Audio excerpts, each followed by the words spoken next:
Khawti khawtati صباح الخير عليكم. Bonjour tout le monde, أهلا وسهلا نزول في اللون, salam alaikum. Nous sommes donc le 25 août 2022, ce fameux 25 août où Emmanuel Macron devrait commencer une importante visite officielle finalement. Ce n'est pas une visite d'État.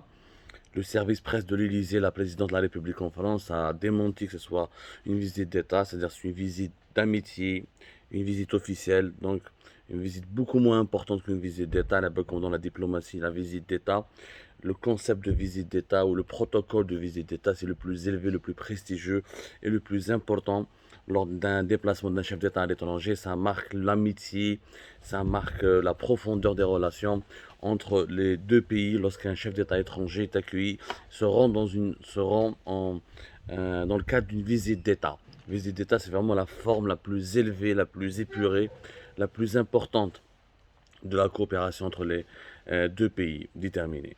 Mais avant de parler de cette visite donc Emmanuel Macron devrait être à Alger dans pas longtemps, dans 2 3 heures. Voilà, surprise, coup de théâtre, coup de théâtre, coup de théâtre. Ben là que certains l'ont prévu. Certains observateurs l'ont prévu.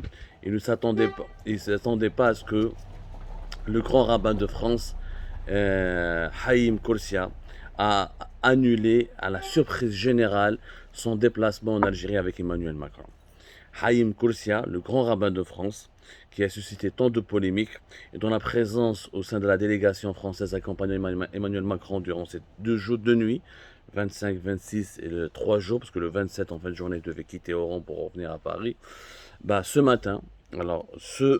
jeudi matin, on nous apprend que Haïm Koursia a déclaré qu'il ne participera plus à la délégation qui accompagne Emmanuel Macron parce qu'il aurait effectué un test de dépistage Covid-19 et que ce test de dépistage s'est avéré positif et que d'après les déclarations même de Haïm Koursia, le grand rabbin de France, je rappelle d'origine algérienne, dont les parents sont nés en Algérie, première personnalité juive de la communauté, première personnalité officielle de la communauté juive en France, a fait savoir que même s'il était asymptomatique, il voulait plus que revenir, il voulait plus faire partie de ce voyage parce qu'il avait peur de contaminer les autres membres de la délégation.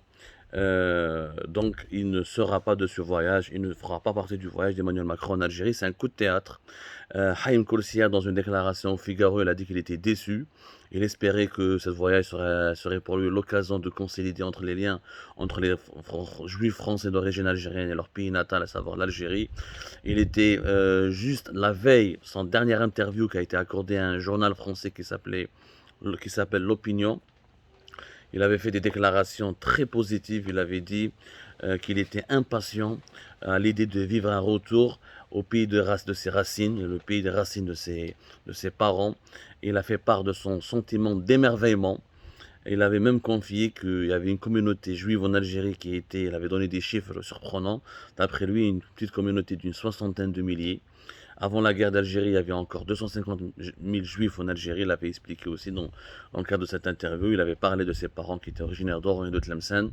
Et quelques heures après, au moment même où l'interview est publiée dans les colonnes du journal L'Opinion le matin, ben on nous apprend vers midi, vers 11 heures à peu près, et on est à 2 3 heures pratiquement du départ de la délégation française accompagnant Emmanuel Macron en Algérie, que Haïm Koursia, le grand rabbin de France, ne participera pas, ne viendra pas en Algérie. Sa venue a été annulée. Une annulation surprise, franchement, qui a fait que et tout le monde a franchement. Moi, je suis le premier, je suis très sceptique sur les arguments et les justifications qui ont été avancées pour expliquer cette annulation. Moi, je ne crois pas. C'est une histoire de test de dépistage PCR. Vraiment, j'y crois pas. C'est vrai qu'il y a un protocole, que les membres de la délégation qui accompagnent Emmanuel Macron étaient certainement soumis à un test de dépistage. Mais pourquoi le test de dépistage, est-ce que les résultats sont sortis ce matin même, euh, je dirais que les tests de dépistage, normalement, c'est 48 heures avant le déplacement. Ben là, je ne veux pas démentir. Attention, je ne veux pas démentir. Je n'ai pas d'informations. Je suis sceptique, mais je n'ai pas d'informations qui pourraient démentir ou là qui pourraient dire ils ont juste trouvé une excuse. La potentielle contamination à la Covid-19 n'est qu'une excuse. Mais moi, c'est ce que je pense. Mais je n'ai pas la preuve matérielle. Aucune source n'a voulu me le confirmer. En tout cas, ici à Paris, ça circule. C'est une fausse excuse. Que Haïm Koursia finalement ne viendra pas avec Emmanuel Macron parce qu'il y a eu trop de polémiques et que c'est les autorités algériennes, d'après les sources officieuses, pas officielles, les sources officieuses, les autorités algériennes ont soumis beaucoup de pression en Algérie de la part de plusieurs composants du régime algérien pour demander l'annulation de la venue de Haïm Korsia. Il n'était donc plus le bienvenu en Algérie. C'est sans doute pour cette raison, d'après mes sources, que à la dernière minute, l'Élysée a décidé de le retirer de la liste et pour faire bonne figure et pour que le scandale n'éclate pas et pour ne pas donner une dimension politique à cette polémique. Bon, ils ont dit que voilà, il a été testé positif au Covid-19. Il le dit lui-même, c'est un asymptomatique. Asymptomatique, c'est pas vraiment dangereux. Il ne développe aucune forme de maladie. Voilà, la majorité des délégats de la délégation française majorité, certainement tous les membres de la délégation française sont vaccinés. Emmanuel Macron lui-même, à partir du moment où on est vacciné, doublement vacciné, à partir du moment où c'est pas asymptomatique, donc le risque de contaminer l'autre, il est vraiment pas élevé. Le vaccin, il est là. Il y en a qui ont fait même 3 doses. Franchement, je ne crois pas que l'infection à la Covid, bizarrement, l'infection à la Covid-19 n'apparaît qu'aujourd'hui, durant les toutes dernières heures de ce voyage, les dernières heures avant même le décollage de l'avion. Juste avant le décollage de l'avion présidentiel français, le Covid-19, franchement, on n'est pas con. On n'est pas bête, ou les Algériens ne sont pas bêtes, ou les Français ne sont pas bêtes. Et c'est dommage. C'est dommage parce que la venue du grand rabbin de France en Algérie aurait permis à l'Algérie de renouer des liens avec une grande communauté juive d'origine algérienne, aurait pu permettre à l'Algérie d'envoyer un message de tolérance, un message d'ouverture d'esprit. Elle aurait pu lui permettre aussi de tisser, d'essayer de se réconcilier avec ses enfants qui sont d'origine juive. Elle aurait pu profiter de leur savoir-faire, de leur expertise, de leur réseau, de leur lobby. L'Algérie ne peut pas exister. Une Algérie n'est pas uniquement musulmane, sunnite, berbère, arabe, etc. Il y a plusieurs composantes de notre identité nationale. Ça aurait été une belle occasion pour prouver à l'Algérie, pour l'Algérie puisse prouver au monde entier qu'elle n'était pas antisémite, qu'elle est anti-israélienne, elle est antisioniste. Être antisioniste ne signifie pas qu'on est antisémite. Il y avait une belle cérémonie qui a été prévue au cimetière juif de Saint-Eugène, au carré juif de Saint-Eugène. Cérémonie au cours de laquelle Haïm Korsia devait la superviser pour rendre hommage aux juifs algériens qui sont enterrés dans ce cimetière et au patrimoine et à la présence historique de la communauté juive en Algérie. C'est vraiment un gâchis, vraiment un gâchis où le Covid-19, je suis. J'ai pas la preuve encore une fois, matérielle. Je ne veux pas, je veux pas vous donner des fake news, mais faut faire preuve d'esprit critique. Encore une fois, tout le monde est vacciné aujourd'hui. Il y en a qui sont doublement, triplement vaccinés, les gestes barrières, etc. C'est voilà, un patient asymptomatique. Il n'y a pas de forme grave qui est développée. Il n'y a pas de forme, même pas les formes légères de la maladie qui sont développées. Je ne vois pas pourquoi, franchement. Et pourquoi maintenant? Pourquoi le test est-ce que le matin, est-ce que les résultats du test, oui, c'est possible. C'est matériellement parlant. Oui, on a fait un deuxième test ou le test mais et les autres et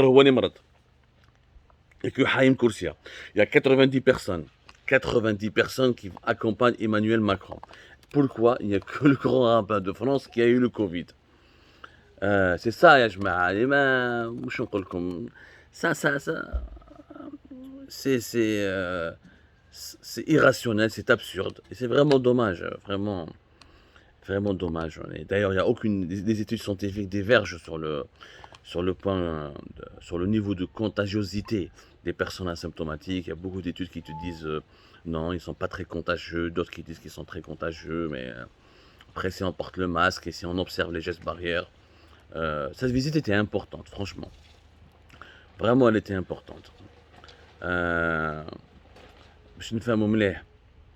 Elle aurait vraiment permis à l'Algérie de s'ouvrir sur le reste du monde. Elle aurait permis vraiment de donner une autre image à notre pays. C'est vraiment dommage, c'est vraiment un gâchis. Maintenant, les spéculations ne vont pas s'arrêter. Vous allez voir durant des jours, cette annulation surprise de la venue du grand rabbin de France va alimenter des polémiques incessantes, des spéculations, des rumeurs.